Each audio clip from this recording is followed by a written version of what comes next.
John Wayne estaba muriendo y todos lo sabían, pero nadie se atrevía a decirlo en voz alta frente a él. El cuerpo que durante décadas había representado la fuerza absoluta del cine estadounidense se había encogido, debilitado por una enfermedad que no respetaba leyendas, y sin embargo lo que más lo atormentaba no era el dolor físico ni la certeza del final, sino la forma en que la gente empezó a mirarlo.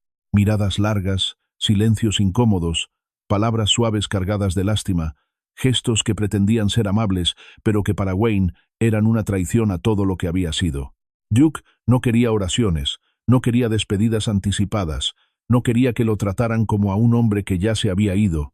En su casa, rodeado de recuerdos y trofeos, sentía que cada visita se convertía en un funeral adelantado, una escena que lo obligaba a aceptar algo para lo que nunca estuvo preparado, perder su dignidad antes de perder la vida.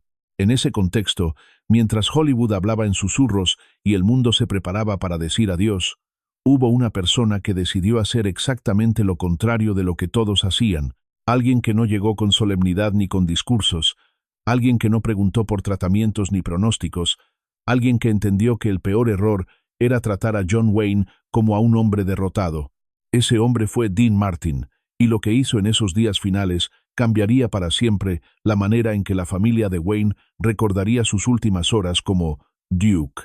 La relación entre Dean Martin y John Wayne nunca fue una amistad superficial de Hollywood, de esas que existen solo frente a las cámaras y desaparecen cuando se apagan las luces. Se conocieron realmente durante el rodaje de Río Bravo en 1959, cuando Wayne, ya convertido en un monumento viviente del cine, observó con escepticismo a Dean, a quien muchos seguían viendo únicamente como cantante y comediante. Wayne no confiaba fácilmente, y menos aún en actores que parecían no tomarse nada demasiado en serio. Sin embargo, escena tras escena, Dean Martin comenzó a demostrar algo que pocos esperaban: disciplina, honestidad y una capacidad sorprendente para sostener el peso dramático de un personaje roto. Wayne vio en él a un hombre que no fingía, alguien que entendía el oficio y respetaba el set. A partir de ahí nació un vínculo silencioso, construido no sobre halagos, sino sobre la mutua admiración de dos hombres que compartían un código parecido: decir poco, cumplir mucho y no exagerar emociones frente a extraños. No eran de llamadas diarias ni de gestos públicos, pero cuando coincidían, la conexión era inmediata, como si retomaran una conversación que nunca se había detenido. Con los años, esa relación se mantuvo firme, incluso cuando cada uno siguió su propio camino. Por eso, cuando Dean Martin vio a Wayne aparecer frágil y visiblemente afectado en los premios de la Academia de 1979, entendió algo que nadie necesitó explicarle. Su amigo estaba perdiendo una batalla que ya no podía ocultarse. No sintió pena, sintió respeto, y ese respeto fue precisamente lo que guiaría cada una de sus decisiones en los días que vendrían, porque Dean sabía que lo peor que podía hacer era comportarse como todos los demás. La enfermedad de John Wayne no fue un golpe repentino, sino una guerra larga y silenciosa que comenzó años antes, cuando en 1964 los médicos le extirparon un pulmón completo para salvarle la vida. Wayne sobrevivió y volvió a trabajar como si nada hubiera pasado, reforzando el mito del hombre indestructible, pero el cuerpo no olvida. En 1978, la enfermedad regresó, esta vez de una forma más cruel, obligándolo a someterse a una cirugía devastadora en la que perdió casi todo el estómago. En pocos meses, el hombre que había llenado la pantalla con su presencia se redujo a una versión frágil de sí mismo, perdiendo más de 40 kilos y gran parte de su energía. Aún así, se negó a desaparecer. En la ceremonia de los premios de la Academia de 1979, apareció delgado, pálido, caminando con dificultad, pero con la cabeza en alto. Cuando el público lo vio, se levantó en una ovación interminable, una mezcla de admiración y despedida que hizo llorar a muchos. Lo que nadie entendió fue que ese aplauso, aunque sincero, fue también una herida profunda. Wayne sintió que ya no lo aplaudían por lo que era, sino por lo que estaba a punto de perderse. Después de esa noche, las visitas comenzaron a multiplicarse, pero casi todas seguían el mismo patrón: voces bajas, frases cuidadas, miradas cargadas de compasión. Para Wayne, cada encuentro era un recordatorio de que el mundo lo veía como un hombre vencido. Se encerró cada vez más en su casa, rechazando entrevistas y limitando el contacto incluso con amigos cercanos. Fue entonces cuando Dean Martin decidió que, si iba a verlo, no lo haría como un visitante más, ni como alguien que venía a despedirse, sino como el amigo que Wayne había conocido siempre, aunque eso significara romper todas las reglas implícitas de cómo se supone que uno debe tratar a un hombre que se está muriendo. Dean Martin no llamó para anunciarse ni pidió permiso para preparar el ambiente. Simplemente decidió ir. Sabía que si preguntaba cómo estaba John Wayne o si era un buen momento, la respuesta vendría cargada de cuidados, advertencias y silencios incómodos. Dean no quería eso. Cuando llegó a la casa, la familia de Wayne lo recibió con una mezcla de alivio y preocupación, temiendo que cualquier visita pudiera cansarlo más. Dean los tranquilizó con un gesto breve y pidió verlo a solas. Al entrar a la habitación, encontró a Wayne recostado, más delgado de lo que recordaba, con el rostro marcado por la enfermedad, pero con los ojos aún atentos, evaluando cada presencia. Dean no se detuvo en la puerta, no bajó la voz, no adoptó el tono solemne que todos usaban. Se acercó y, sin preámbulos, soltó una frase que rompió el aire pesado del cuarto. «Jesús, Duke, te ves fatal». Durante un segundo nadie supo cómo reaccionar. Cualquier otro habría sido expulsado de inmediato. Pero Wayne no se ofendió. Al contrario, una sonrisa leve, casi olvidada, apareció en su rostro.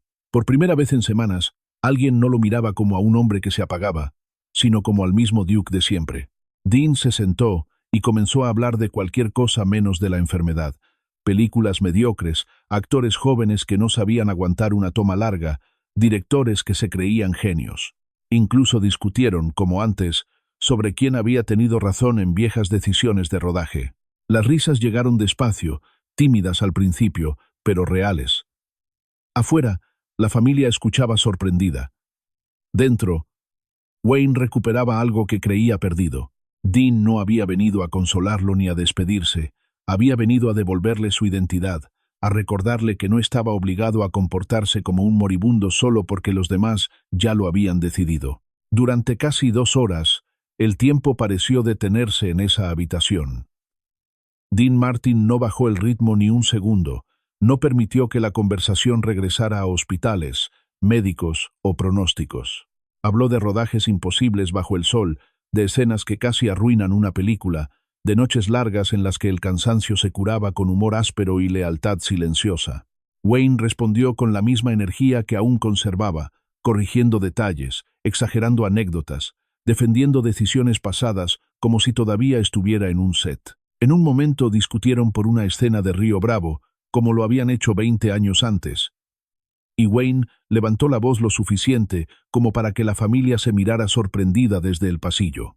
No era un enfermo hablando, era Duke discutiendo cine. Dean lo trató sin concesiones, sin pausas incómodas, sin frases suaves, y eso fue exactamente lo que devolvió a Wayne la sensación de control. Rieron de actores que se tomaban demasiado en serio, de productores nerviosos y de críticos que nunca habían pisado un set. Wayne incluso pidió un vaso de agua solo para poder alzar la mano como si brindara, y Dean lo imitó, bromeando con que seguía siendo el tipo más terco que había conocido. La familia notó algo que no habían visto en meses. Wayne estaba vivo de una manera distinta, no por la ausencia de dolor, sino porque alguien le había recordado quién era. Cuando Dean se levantó para irse, Wayne lo miró fijamente, sabiendo que esa visita no había sido una despedida, pero entendiendo que quizá no habría otra. No se dijeron palabras solemnes ni promesas, se dieron la mano con fuerza, como 2 hombres que se respetan. Para Wayne, esas 2 horas no fueron un paréntesis, fueron un regalo, el último momento en el que no tuvo que ser valiente ni aceptado con lástima, el último momento en el que simplemente fue Duke. Cuando Dean Martin cruzó la puerta, no miró atrás. Sabía que si lo hacía, el momento perdería su sentido. No hubo palabras finales ni frases diseñadas para cerrar una historia. Dean entendía que decir adiós habría sido aceptar una realidad que ninguno de los dos necesitaba pronunciar. Para John Wayne, esa ausencia de despedida fue tan poderosa como la visita misma. Más tarde, su hija recordaría que, después de que Dean se fue, su padre permaneció en silencio durante largo rato, con una expresión tranquila que no había mostrado en meses. No habló de la enfermedad ni del final. Habló de películas, de personajes, de errores y aciertos, como si acabara de salir de una reunión de trabajo y no de un encuentro con la muerte.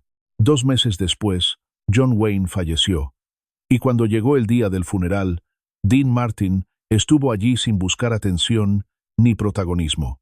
Ayudó a cargar el féretro, cumpliendo un último gesto de respeto que no necesitaba explicación pública. Cuando un periodista le preguntó si lamentaba no haber tenido una conversación más profunda en su última visita, Dean respondió con una frase sencilla que resumía todo. No fui a despedirme, fui a verlo. En esas palabras estaba la diferencia entre compadecer y respetar, entre llorar a alguien antes de tiempo y permitirle seguir siendo quien es hasta el final. Para la familia de Wayne, esa visita se convirtió en el recuerdo más valioso de los últimos días de Duke, la prueba de que alguien había entendido lo que realmente necesitaba. Después de la muerte de John Wayne, la historia de aquella visita comenzó a circular en voz baja dentro de la familia, no como una anécdota espectacular, sino como una verdad íntima que explicaba por qué los últimos días de Duke habían sido distintos. No fue la medicina ni los discursos motivadores lo que le dio paz, sino la forma en que Dean Martin se negó a tratarlo como un hombre acabado. En un mundo que ya había empezado a despedirse de él, Dean fue el único que lo miró sin miedo, sin pena y sin solemnidad, recordándole que su identidad no estaba definida por una enfermedad. Años más tarde, la hija de Wayne escribiría que esas 2 horas fueron las únicas en las que su padre no se sintió observado ni juzgado, las únicas en las que pudo respirar como el hombre que siempre había sido. Dean Martin nunca habló públicamente de aquella visita, nunca la usó para alimentar su imagen ni para reforzar su leyenda, porque para él no fue un acto heroico, sino una muestra básica de respeto entre 2 hombres que se habían ganado el derecho de hablarse con honestidad. Cuando Dean murió en 1995, algunos recordaron canciones, películas y noches interminables en Las Vegas, pero quienes conocían esta historia entendieron que su legado más profundo no estaba en los escenarios, sino en ese gesto silencioso.